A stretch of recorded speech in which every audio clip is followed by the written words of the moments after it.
Eu li recentemente, estava conversando com o Fernando, que eu li recentemente um artigo do Yann LeCun, que é um francês.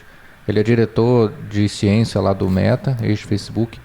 E o artigo se chama Aprendizagem Autossupervisionada, o lado escuro da inteligência, The Dark Side of Artificial Intelligence. E ele diz exatamente isso que a gente está falando aqui, né? Que para resolver um problema muito complexo, a gente precisa de muitos inputs manuais ou então ter uma forma de ver esse problema acontecendo de todas as formas possíveis várias vezes. E esse é o motivo pelo qual a gente ainda não tem os carros autônomos, né? Ele fala isso. Por que um adolescente consegue aprender a dirigir em 20 horas sem muita supervisão e os computadores ainda não? E ele continua falando desse motivo, que os humanos eles aprendem certas coisas mais rápido porque tem o senso comum, o conhecimento do contexto, a gente conhece a física do espaço e tudo isso.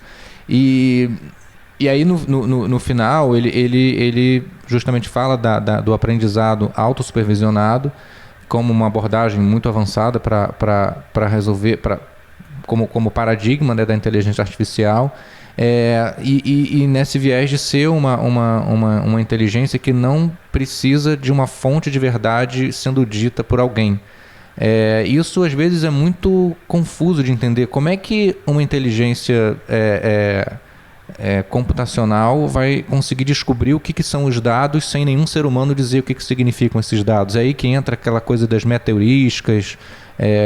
Queria entender um pouco melhor como é que funciona essa capacidade de um algoritmo interpretar dados sem nenhum input humano.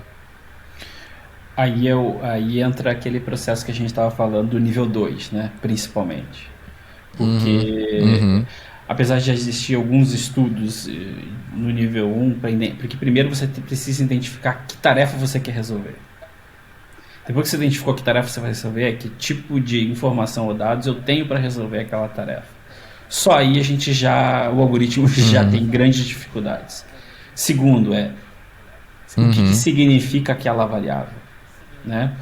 Imagina, você pode nomear a mesma variável de vários jeitos diferentes. Então, o que vai levar aquele algoritmo a entender que aquilo representa exatamente a informação que você busca?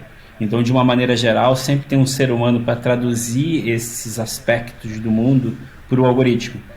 Porque o que uma inteligência artificial sabe fazer? Na verdade, ela pega aquele conjunto de inputs, baseado naquela equação que ele vai tentar otimizar, ele constrói um programa sozinho. E você indicou para ele muitas coisas. Mas ele não sabe que casado significa o status civil de alguém.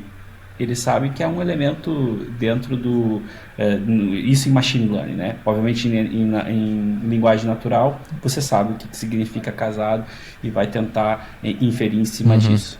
Então eu vejo que talvez uma das questões aqui é como é que a gente cruza diferentes algoritmos ao mesmo tempo. Porque a gente, ser humano, parte de você não começa do zero. Você traz anos de experiência a respeito de uma série de questões. Então, por exemplo, a primeira vez que você começou a programar, por exemplo, parecia grego, certo? Você que também é da área de computação. Então, poxa, você começou a entender o que era uma variável, quais eram o if, o for, ou seja, todos os elementos de programação, a sintaxe toda, você aprendeu como é que utilizava aquilo. E aquilo foi acumulando, né? Depois de alguns meses, você aprendeu realmente a programar e a fazer programas sozinho, certo? E isso trouxe mais um grau de conhecimento. Então, cada vez que você se depara com uma nova linguagem, por exemplo, você não precisa aprender lá do zero. Você já sabe programar, você já tem lógica, já tem a questão do algoritmo na sua cabeça. Então a gente nunca parte do zero. A gente tem um arcabouço se a gente pudesse fazer uma analogia, eu tenho, sei lá, a gente deve ter milhares de modelos dentro da nossa cabeça. E quando a gente vai treinar uma inteligência artificial para fazer alguma coisa, a gente treina um modelo, que vai fazer aquela tarefa de detectar o câncer lendo os exames, né, as imagens dos exames. Então ele vai, essa imagem de exame não tem câncer, essa tem câncer, mas depois de ter visto milhares de vezes, ele faz aquilo lá muito bem.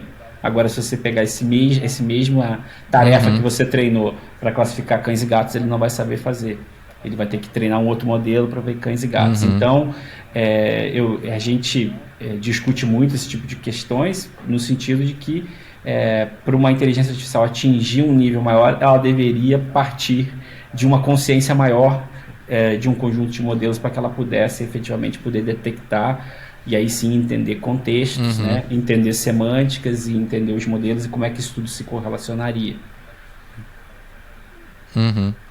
E assim como é que essa analogia com o humano está sempre presente, né? Porque quando a gente fala de inteligência humana, não existe uma inteligência, né? Existem várias inteligências. Então é como se nós, seres humanos, também tivéssemos diversos... Né? Eu tenho um supervisionado para fazer tal coisa, mas eu vou no auto-supervisionado para fazer tal outra coisa, só que ao invés de ser chips e coisas metálicas, isso acontece dentro do nosso hardware orgânico, né? Essa seria... Então, assim como eu tenho várias inteligências humanas, eu tenho várias inteligências computacionais também diferentes. E esses níveis de inteligência artificial que vocês estão falando provavelmente vão juntar diferentes componentes do nível anterior a ele, né? E não ser algo totalmente novo.